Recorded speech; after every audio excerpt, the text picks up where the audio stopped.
Loof die Here, want hy is goed. Aan sy liefde is daar geen einde nie. Die wat die Here dien moet getuig. Aan sy liefde is daar geen einde nie. Die Here is by my. Ek ken geen vrees nie. Wat kan 'n mens aan my doen? Die Here is by my. Hy help my. Ek sal neerkyk op die wat my haat. Om by die Here te skuil is beter as om op mense te vertrou. Om by die Here te skuil is beter as om op hoë mense te vertrou.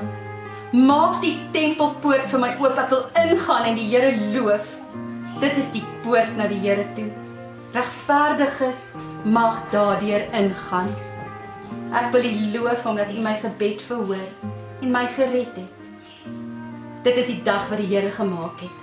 Laat ons daaroor juig en bly wees.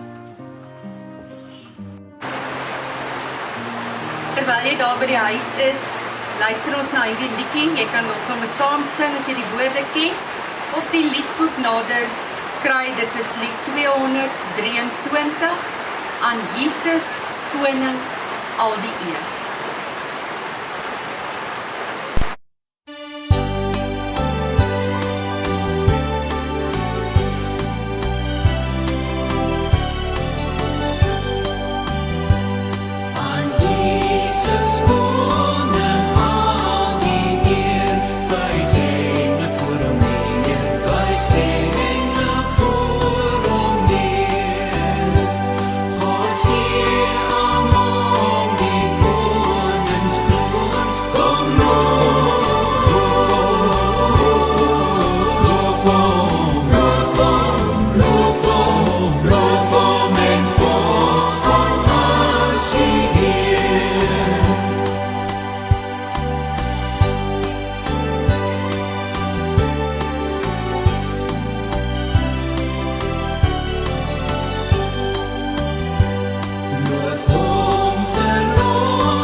Ek glo.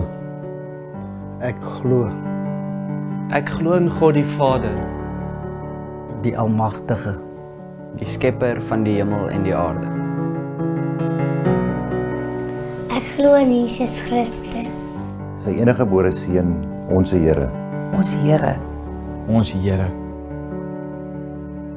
wat ontvang is van die Heilige Gees, gebore is uit die maagd Maria, wat gelei het onder Pontius Pilatus, gekruisig is, en ter helle neergedaal het, wat op die derde dag weer opgestaan het uit die dode, en wat opgevaar het na die hemel, en sit aan die regterhand van God, die Almagtige Vader, vanwaar hy sal kom om te oordeel, Die wat nog lewe en die wat reeds gesterf het. ek glo aan die Heilige Gees, Ek glo aan 'n heilige, algemene Christelike kerk. Die gemeenskap van die heiliges. Die vergifnis van sondes. Ons te vrees. En 'n ewige lewe. Amen. Amen. Amen.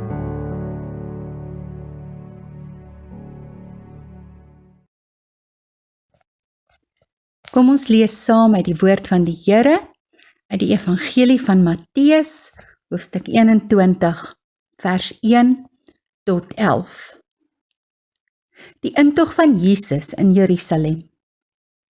Toe hulle naby Jerusalem kom en Betfage aan die Olyfberg bereik, het Jesus 2 disippels vooruitgestuur en vir hulle gesê: Gaan na die dorpie daar reg voor julle en net soos julle inkom, sal julle daar 'n donkie kry wat vasgemaak is en 'n vul by haar.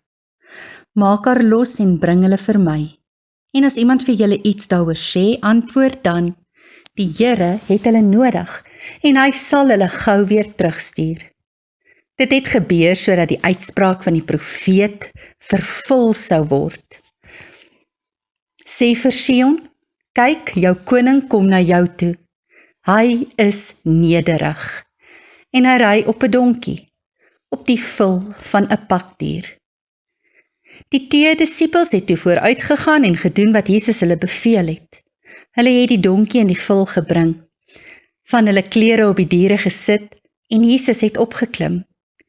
Die grootste deel van die skare het van hulle klere op die pad oopgegooi en ander het takkies van die bome afgebreek en dit op die pad gestrooi. Die mense wat voor Jesus geloop het en die wat agter hom aangekom het, het begin uitroep: Prys die Seun van Dawid, loof hom, want in die naam van die Here kom, prys hom in die hoogste hemel. Toe Jesus in Jerusalem ingaan, het die hele stad in beroering gekom en gevra: Wie is hierdie man? Die skare het geantwoord: Dit is die profeet Jesus van Nasaret in Galilea. Ons lees vanoggend van Jesus Christus wat op pad is na Jerusalem toe. Jerusalem, die stad van groot koning Dawid, 'n koninklike stad. Jerusalem, die stad van God, die tempelstad, waar die bloedoffers van diere daagliks gevloei het. Binne 'n week sou die Paasfees van die Jode begin. Hier sou Jesus net vir 'n week werk voor sy kruisiging op 'n koppie buite die stad. Die beslissende Paasfees. Die Paasfees waarop Jesus Christus homself kom aanbied as die lam van God om die sonde van die wêreld weg te neem.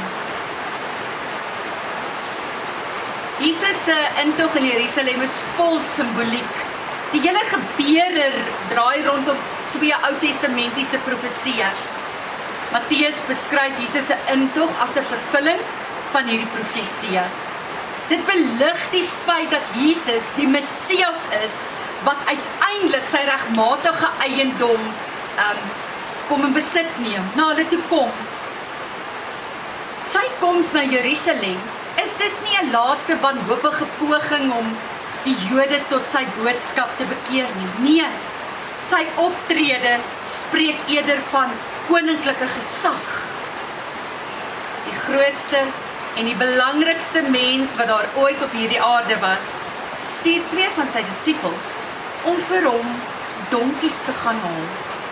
Dit moes 'n merrie wees en haar vul, 'n hingsvul waarop geen mens nog ooit gery het nie. Ja, as Matteus hier skryf, dan doen hy dit sodat hierdie Jood dan veral vir sy Joodse broers en susters wil hê dat hulle mooi moet verstaan dat dit wat in Sagaria 9 vers 9 geskryf is, nou in vervulling kom, waar daar staan: Kyk, jou koning kom na jou, regverdig en 'n oorwinnaar is hy, nederig en hy ry op 'n esel, op 'n jong esel, die vul van 'n eselin. Jesaja skryf ook hieroor as hy sê vir die mense van Jerusalem, word wakker, jou koning is op pad. Hy kom eenvoudig op die donkie aangery. Hy sit op die vul van 'n pagdier. Die manier waarop die opkommandering van 'n donkie in haar vol beskryf word, getuig van Jesus se koningskap. Met gesag word op hierdie donkies beslag gelê sonder dat iemand dit probeer keer. Die woorde, die Here het hulle nodig, is goed genoeg. Goeie genoeg motivering vir enigiemand wat sou navraag doen rondom waarom word hierdie twee donkies nou gevat. Ja, hierdie aanhaling uit Sagaria 9 vers 9 kom bevestig Jesus se koningskap. Dit slaan ook terug daar na Genesis 49 vers 10 tot 11, waar Juda self die rydier, sy rydier 'n donkie is, 'n koninklike rydier. Volgens latere Joodse uitleg van hierdie Genesis teks sou die Messias koning, die verlosser, ook uit Juda kom. Hiervolgens is donkies koninklike rydiere gewees. Dit typeer dan dat Jesus uit die stam van Juda kom, uit die geslag van Dawid, en dat hy die Messias is.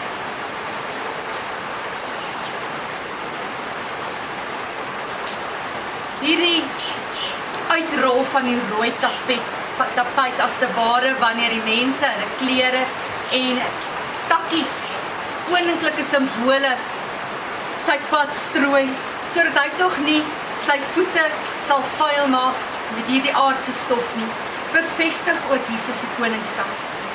Die mense groet hom soos wat mense koning sal groet en hulle sê, prys die seun van Dawid. Die lofprysing uit Psalm 118 vers 26 is gewoonlik vir die pelgrims by die tempelpoort gesing.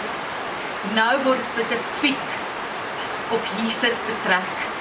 Die gebeure dra dus die betekenis van 'n godsvervulling. Jesus is die Here wat na sy regmatige eiendom toe gekom het. Ja, die mense is in beroering. Dink jou net die plofbare, emosionele gemoed wat daar rondom moes wees. Jesus wat as koning van die Jode met die rydier, koninklike rydier, donkie, Jerusalem binnekom tydens die Paasfees. En dan die Romeinse soldate, die keiser, die gouverneur aan die ander kant, saam met die Joodse leiers, wat weet, hier kom konflik. Terug na die donkie. 'n Mens sou dalk dink, Jesus kon op 'n swierige wit perd aangelop gekom het, die strate van Jerusalem af. Of dalk op 'n kameel met pragtige persiese tapijte, wat pas by 'n ware koning. Maar perde was oorlogsdiere. Jesus se intog staan in die teken van sy hele bediening, en dit is vrede. Dit slaan ook terug op Genesis 49 vers 10 tot 11, waar Juda se rydier 'n donkie is. Volgens latere Joodse uitleg van hierdie Genesis teks, sou die Messias koning, Jesus Christus, uit Juda kom. Hiervolgens is donkies koninklike rydiere. Dit kom typeer Jesus as die heerser uit die stam Juda, uit die geslag van Dawid. Die optrede van Jesus se mede-pelgrims kom bevestig ook sy koningskap. Hulle rol as te ware die rooi tapijt vir hom oop, deur hulle klere op die pad te strooi en dit met palmtakkies te bestrooi. Ja, die mense groet vir Jesus soos vir 'n koning. Prys die seun van Dawid. Die lofprysing uit Psalm 118 vers 26 is gewoonlik vir die pelgrims by die tempelpoort gesing, maar nou het dit spesifiek betrekking op Jesus. Die gebeure dra dus die betekenis van 'n godsverskyning. Jesus is die Here wat op sy regmatige eiendom kom beslag lê.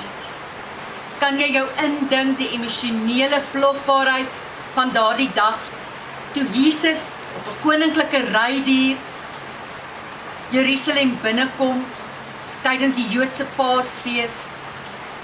En Pilatus die keiser, die goewerneur, die Joodse leiers en kerklei aan die ander kant. Wat sien maar, hier kom konfrontasie. Hier gaan iets gebeur. Ja, die aard van Jesus se koningskap word eintlik baie treffend deur sy rydier uitgebeeld. Hoewel donkies teen die agtergrond van Genesis 49 vers 10 en 11 vorslike diere is hulle betroubare pakdiere. Nie militêre diere nie. Perde was oorlogsdiere. Jesus se intog in Jerusalem staan dan in die teken van sy hele bediening. Nie militaristies nie, maar vredevol. Jesus kom nie om Jerusalem tydens die Paasfees om ver te kom werp deur die Romeine eenkant toe te skuif en sy waardige koningstroon te bestyg nie. Jesus val nie Jerusalem militêr in nie. Nee, hy bring vrede. Hoewel hy al die engelmagte het tot sy beskikking staan in Matteus 26 vers 51, verkies hy om die vredeskoning te wees. Hy het gekom om te dien. Jesus het gekom om vrede te bring. Nie deur die swaard nie, maar deur sy lewe as 'n losprys vir ons te kom gee. Hy's geen diktator wat hom hoog bo sy onderdane aanstel en verhef nie.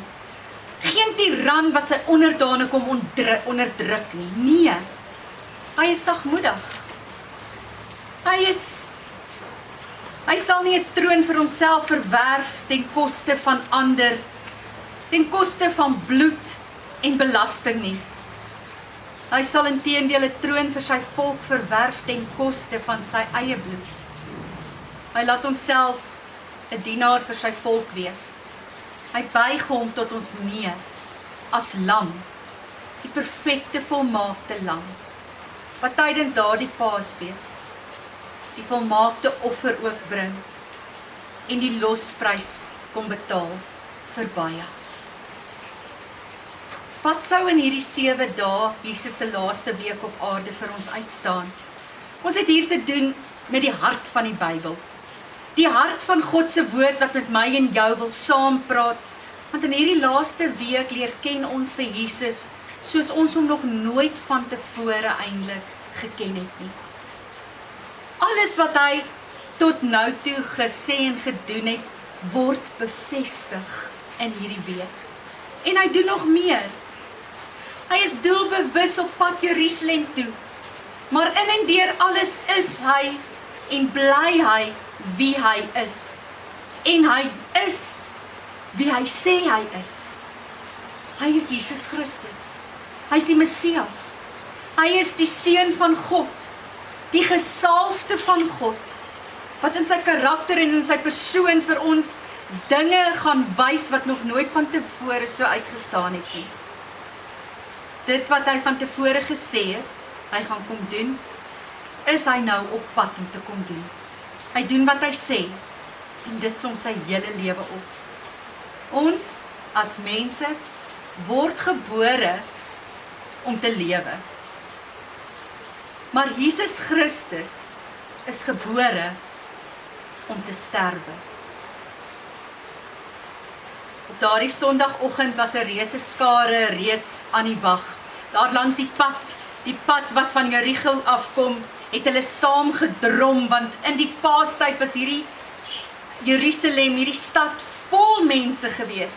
Ja, vandag sou 'n mens kon sê dat daar was elektrisiteit in die lug. Almal was daar, asof hulle nie 'n minuut langer kon wag nie. As Jesus dan op daai donkie vol ingery kom, sy disippels se klere wat dien as 'n saal, dis asof dit ontplof toe Jesus daar aankom. Die skare het hulle boklere en groen takke van naby geleë bome as 'n tapuit vir hierdie koning oopgegooi. Sy lof word besing.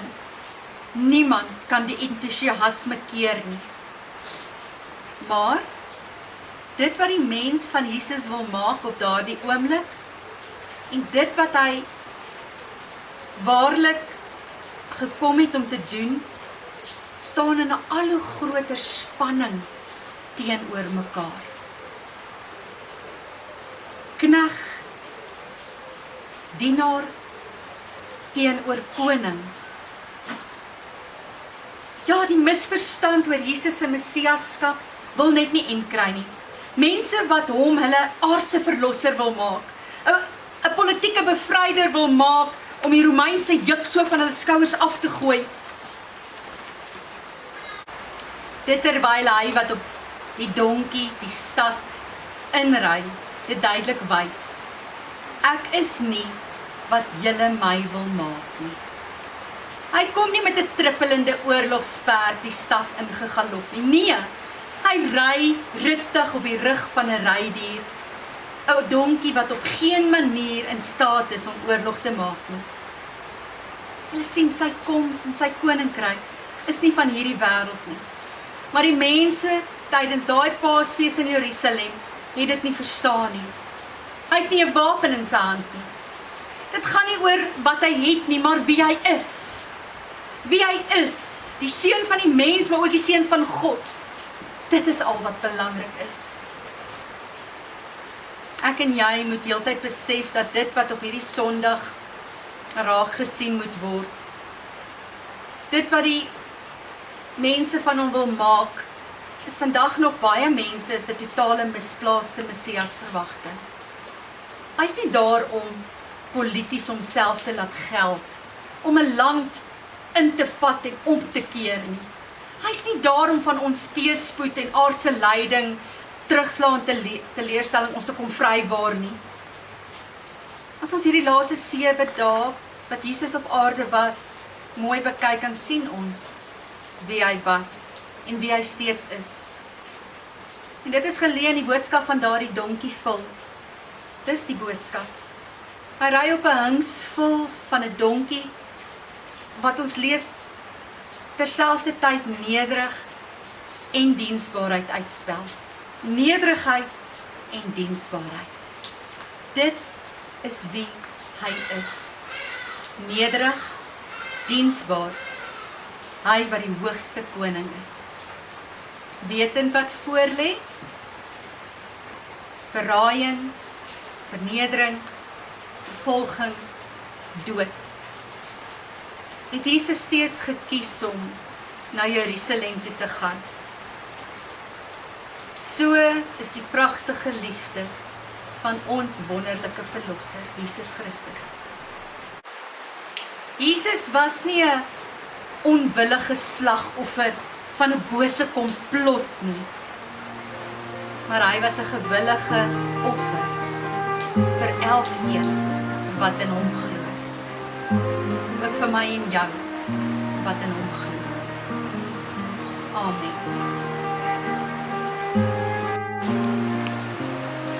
Here, ons sê Here, baie dankie vir u bereidheid, u vrywillige gewilligheid om daardie dag Jerusalem binne te gegaan het as koning van die konings. Ja, terwyl Pilatus geweet het wie u is, terwyl die priesterhoofde eintlik geweet het wie u is,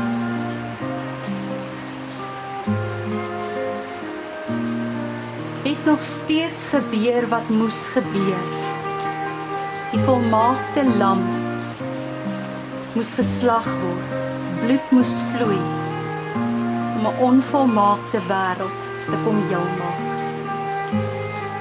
Dankie vir u woord waarin ons lees van u liefde, van u genade, van die groot opoffering en die finale offer aan die kruis wat u gebring het, sodat elkeen wat in u glo nie verlore sal gaan nie, maar hier gekoop is en verlos is deur genade, deur u kruisdood. Help ons om in hierdie week elke dag te onthou. Daardie laaste dag wat U beleef het op aarde met die wete dat die Vrydag van kruisiging nader kom. U wat die engele magte kon opdrag gee om almal te kon vernietig wat U slaan en spoeg en bespot.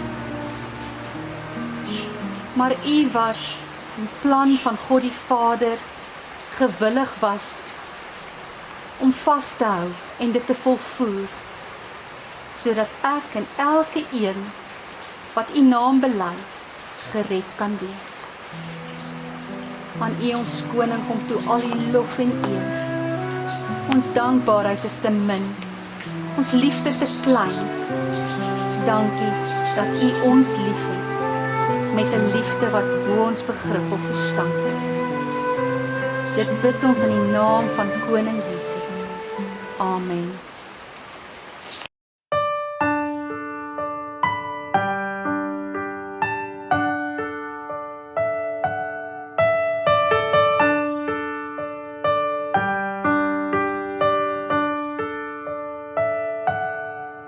Genade onbeskryflik groot, het U aan my bewys.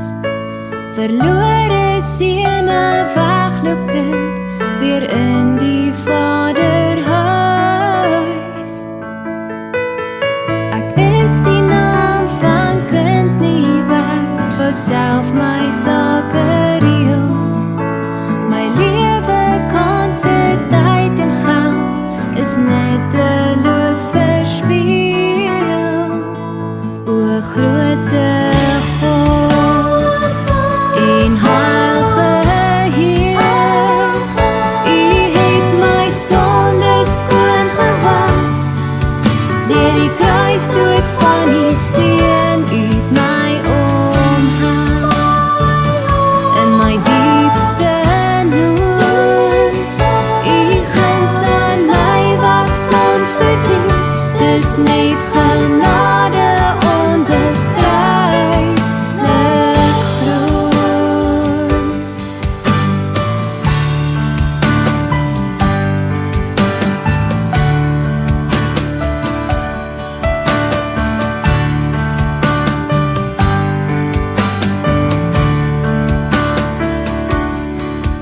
Maar U sien ver, oneindig ver.